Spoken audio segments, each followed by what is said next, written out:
Gledam vas kako decenijama stojite ispred onih sanduka sa zamrznutim asortimanom, tražeći spas od vrućine, a zapravo nesvjesno birate namirnicu koja vaš metabolizam stavlja u stanje visoke pripravnosti.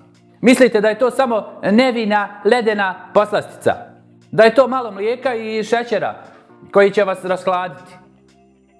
Volio bi da je tako, ali savremena prehrambena tehnologija ima drugačije planove za vaše tijelo.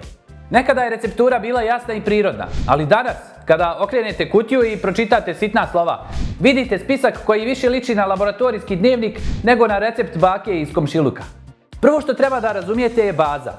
Većina onoga što danas nazivamo sladoledom zapravo je sladoledna masa, zasnovana na rekonstituisanom obranom mlijeku i biljnim mastima. Šta to znači za vaš organizam? Kada unesete rafinisanu biljnu mast, poput palmine ili kokosove, koja je prošla industrijsku obradu, vi unosite zasićene masne kiseline koje vaša jetra ne prepoznaje kao efikasno gorivo. Umjesto da se te masti odmah pretvore u energiju, jetra mora da uloži ogroman napor, da ih procesuira. One često završavaju kao trigliceridi u vašoj krvi ili se talože tamo gdje ih najmanje želite, oko vaših unutrašnjih organa. Vi mislite da se hladite, a vaša unutrašnja laboratorija se zapravo pregrijava, pokušavajući da stvari te teške industrijske masnoće. Onda dolazimo do šećera, ali ne onog običnog, već glukozno-fruktoznog sirupa. Ovo je tačka gdje vaš pankreas počinje da radi prekovremeno. Čim taj sirup dotakne vaš jezik, on šalje signal za masovno lučenje inzulina. Za razliku od običnog šećera, fruktoza iz sirupa ide direktno u jetru. To je kao da ste sipali pogrešno gorivo u rezervoar. Jetra nema mehanizam da tu količinu šećera odmah pretvori u energiju, pa je po kratkom postupku pretvara u masne kapljice. Onaj kratkotrajni naliv sreće dok jedete sladoled brzo biva zamijenjen naglim padom šećera. Zbog toga se pola sata kasnije osjećate još umornije i žednije. Ta žeđ je zapravo vapaj vaših ćelija koje pokušavaju da povrate osmotsku ravnotežu, nakon što ste ih bukvalno zasolili koncentrisanim šećerima. Kad mi ga ovako staviš u ruku, kako da ga ne podižeš? A tek onda tajna teksture, emulgatori i stabilizatori. Bez njih sladoled bi bio tvrda kocka leda, a ne ona nježna krema koja se topi u ustima i kapao bi. Recimo, često ćete vidjeti E471 ili razne gume poput Guar ili Xantan gume.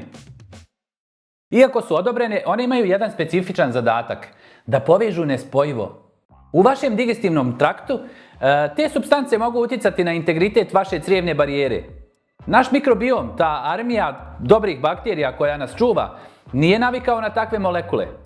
Neki od tih stabilizatora mogu djelovati kao blagi iritansi na sluzokožu crijeva, remeteći prirodnu ravnotežu i izazivajući onaj osjećaj težine i nadutosti koji često ignorišemo misleći da smo se samo malo prejeli. I na kraju, fizika obmane kroz volumen. U industriji postoji termin overrun.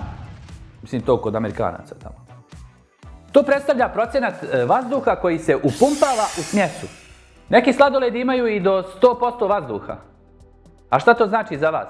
To znači da konzumirate proizvod koji je nutritivno siromašan, ali je zapreminom veliki. Pun vazduha. Onda da se vratimo na one gasove. Ne puštaj. Vaš mozak vidi veliku porciju i očekuje sitost, ali vaše tijelo dobija samo prazne kalorije i aditive. Jedete nešto što je napumpano da bi izgledalo kao bogata poslastica, a zapravo unosite pjenu koja je hemijski stabilizovana da ostane čvrsta. To nije ishrana, to je zabavljanje čula dok vaš metabolizam plaća punu cijenu tog kratkotrajnog užitka. Ali, hajde da ne budemo prestrogi prema kremastim sladoledima. Jer imamo i ove druge, voćne štapiće. Mnogi misle, ovdje nema mlijeka, nema masnoća, ovo je sigurno zdravo. Narode moj, to vam je kao da mislite da je gazirani sok zdrav jer u sebi nema čvaraka. Kad pogledate te jarke boje, crvene kao vatrogasni kamion ili zelene kao radioaktivni otpad, treba da vam bude jasno da to nije došlo iz prirode. Da biste dobili takvu boju od pravog voća, unutra bi moralo da bude 3 kg malina po jednom štapiću. A znamo da to nije slučaj sigurno. To su boje koje služe samo da prevare vaše oko, dok vaš organizam pokušava da shvati šta da radi sa tim vještačkim pigmentima. A onda ukus. To je tek posebna nauka. Aroma identična prirodnoj. Znate li šta to znači? To znači da je neki genijalac u laboratoriji uspio da izoluje molekul koji miriše na jagodu, ali jagodu vidio nije. Vi ne jedete voće, vi jedete ideju o voću. Vaš mozak prima signal jagoda. Pokreće sve enzime za varenje voća, a u želudac stigne samo voda, led, gomila šećera i ta jedna usamljena aroma. To je bukvalno zbunjivanje sopstvenog nervnog sistema. I onda imate taj fenomen topljenja. Jeste li ikada ostavili moderan sladoled na stolu i zaboravili na njega? Pravi sladoled, onaj od pravih sastojaka, pretvorit će se u tečnost, u mlijeko, jer mu je to prirodno stanje.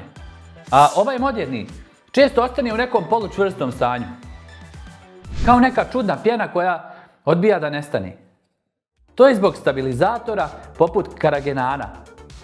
Oni drže tu strukturu do posljednjeg daha. Bore se protiv zakona termodinamike samo da bi sladoled izgledao lijepo na oko, dok se u vašim crijevima ti isti stabilizatori ponašaju kao neka vrsta unutrašnjeg lijepka koji remeti prirodnu peristaltiku. Cilj ove priče nije da vam ogadim ljeto, nego da vas natjeram da uključite mozak prije nego što otvorite usta.